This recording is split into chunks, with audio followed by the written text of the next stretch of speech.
Surtout ne vous inquiétez pas, dans moins d'une minute, je vous explique ce que sont tous ces nombres, ces chiffres, ces lettres, ces flèches et ces traits. Salut à tous, bienvenue dans cette 16e étape, déjà le 16e tutoriel pour la réalisation de ce réseau HO, un réseau que j'ai commencé à construire avec vous sur la chaîne en septembre dernier, septembre 2018, avec de nombreuses étapes pour la mise en place de ce réseau.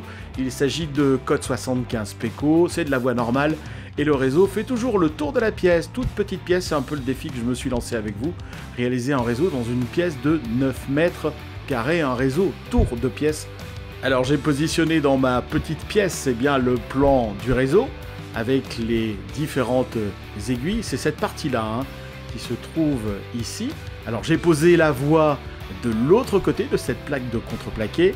Je vous mets d'ailleurs en haut le lien avec le tutoriel pour la pose de cette voie. Et j'ai donc fait, voilà le pourquoi du comment, des repérages pour connaître un petit peu les différents emplacements. A9, c'est l'aiguille 9, voilà, que je retrouve très facilement sur le plan de mon réseau ici. Alors je prends l'exemple de l'aiguille A9, ici le trou qui va me permettre de faire passer la corde à piano du moteur d'aiguillage, et quand je regarde la correspondance, je retrouve ici en effet le câble jaune qui correspond à l'alimentation du cœur d'aiguille. J'ai besoin d'un peu de matériel. J'ai par exemple, pour permettre la liaison entre les différents modules, acheté ces platines de prise cinch femelle ou RCA si vous préférez. Voilà, c'est pas trop cher. Ça vaut dans les 80 centimes dans le magasin d'électronique près de chez moi. Du câble, alors j'ai pris du câble 1.5, c'est ce qui va me servir pour la réalisation du feeder 1.5. Alors j'avais du câble rigide, mais je préfère le souple, il est beaucoup plus maniable et plus facile à mettre en place. Pour la soudure des différents câbles du réseau, j'ai trouvé cette platine comme ça en époxy que je peux découper à souhait et positionner à l'endroit que je souhaite, enfin en tout cas pour les petits morceaux. Entre les modules, j'utilise, comme pour votre chaîne IFI, des prises mâles cinch. Voilà, alors je les prends pas trop longues, mais en tout cas ça va me permettre de relier les parties du réseau aisément, et surtout de relier très facilement les parties mobiles, c'est-à-dire les parties du réseau qui se trouvent devant la porte de la pièce et devant la fenêtre. Je viens de terminer le câblage et le montage des différents feeders et également moteurs de cette première partie du réseau, ce premier grand module. Il y a 6 aiguilles. D'abord, vous avez 2 câbles blancs. Celui supérieur va diffuser un signal 12 volts. Ce sera pour alimenter les différents éclairages, notamment du réseau et autres. Et le câble inférieur, c'est le câble, le feeder, qui achemine d'un module vers l'autre le signal numérique. La liaison entre chaque module va se réaliser grâce à ces platines. Ce sont des platines cinch femelle ou RCA si vous préférez. Alors ici le signal du 12 volts et ici le signal numérique. Tout a été raccordé et fixé donc avec de la gaine thermorétractable pour qu'il n'y ait pas de faux contact. C'est relativement solide. J'ai également mis en place une platine à l'autre extrémité du module pour pouvoir faire une liaison avec le module suivant, qui est justement un module expo-boismodélisme.com. La mise en place des différents moteurs, d'hélimoteurs, tout simplement avec ici le circuit imprimé de commande. J'ai juste besoin de raccorder les différents cordons des différents moteurs sur ce circuit imprimé. Alors j'ai repéré, parce qu'on a tendance à ne pas s'y retrouver, tout simplement parce que c'est à l'envers, donc on n'arrête pas de retourner la plaque dans un sens et dans un autre. Donc voilà, repérage des différents moteurs ici, test, et ensuite j'ai soudé les différents câbles. Ici donc le jaune, c'est le câble qui va aller alimenter le cœur d'aiguille, et puis le rouge et le noir qui sont les deux signaux.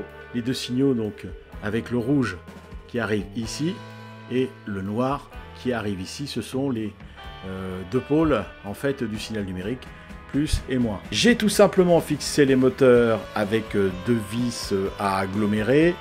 Alors j'aurais pu le faire certainement avec un morceau de scotch double face, mais pour une remise en place beaucoup plus facile, un réglage beaucoup plus simple, eh bien j'ai choisi de mettre ces deux vis. Alors quelques colliers pour réunir les fils, et ici vous avez une sorte de gerbe de fils gris et vert. Ce sont les fils qui vont vers les différents interrupteurs. Ici les interrupteurs qui vont rejoindre ensuite eh bien, le terminal de commande. Chaque fil vert correspond à un moteur d'aiguille délimoteur. Voilà, vous avez les délimoteurs qui sont câblés ici sur le bornier. Et ensuite, en face, vous avez le câble qui va permettre eh bien, d'alimenter l'interrupteur qui lui correspond. On met donc le fil vert sur chaque bornier de chaque moteur et ensuite le commun. J'ai évidemment tout repéré. Par exemple, si je prends ici l'interrupteur du moteur A12, je vais regarder le moteur A12 et en effet,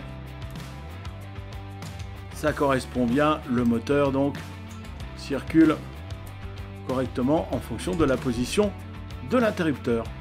Ensuite, pour contrôler tout ça, si vous avez tout bien câblé, si ça fonctionne bien, si les cœurs d'aiguille sont bien alimentés, vous contrôlez tout avec le fameux voltmètre. Vous avez sûrement ça à la maison. C'est très très simple et ça vous permet de voir si tout a été connecté correctement. La centrale se trouve ici, elle est alimentée. Un câble qui va donc à l'alimentation ici au bornier, tout simplement. Et puis un deuxième câble ici qui permet d'alimenter le circuit électronique qui commande les différents moteurs délimoteurs. J'ai nettoyé les rails avec un bout de bois, vérifié qu'il y ait des pointes d'aiguille des moteurs sous table qui ne dépassent pas. Il va falloir que je bouche également tous les trous qui ont été faits pour accéder à l'aiguille via le moteur, pour éviter que quand on fait le ballast, il y a du ballast qui coule sur l'étage en dessous. Et puis, autre dernier détail, voilà, le repérage des différentes aiguilles pour savoir s'il y a une erreur, des choses à corriger. Apparemment, eh bien, j'ai mis la centrale numérique en marche. Le Moïse a les phares allumés, c'est déjà une bonne chose.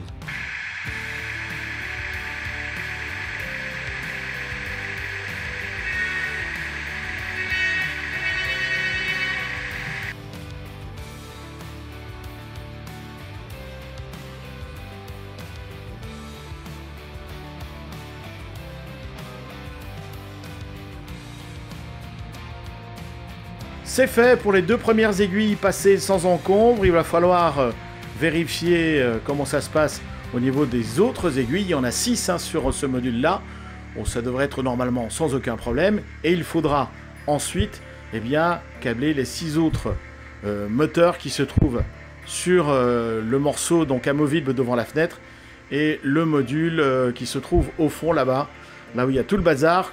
Comme dans beaucoup de parties de ce réseau d'ailleurs en ce moment. Il va falloir que je range un peu cet après-midi. Merci d'avoir suivi cette aventure au pays des moteurs et des câbles. À très très bientôt. La chaîne Le Train de Jules, c'est un nouveau film, une nouvelle vidéo tous les jeudis à 18 h. Ça vous a plu? Abonnez-vous en cliquant sur le petit logo. Oui, le petit logo là. Et puis pensez à mettre un petit pouce en l'air. Allez, à très vite sur la chaîne Le Train de Jules.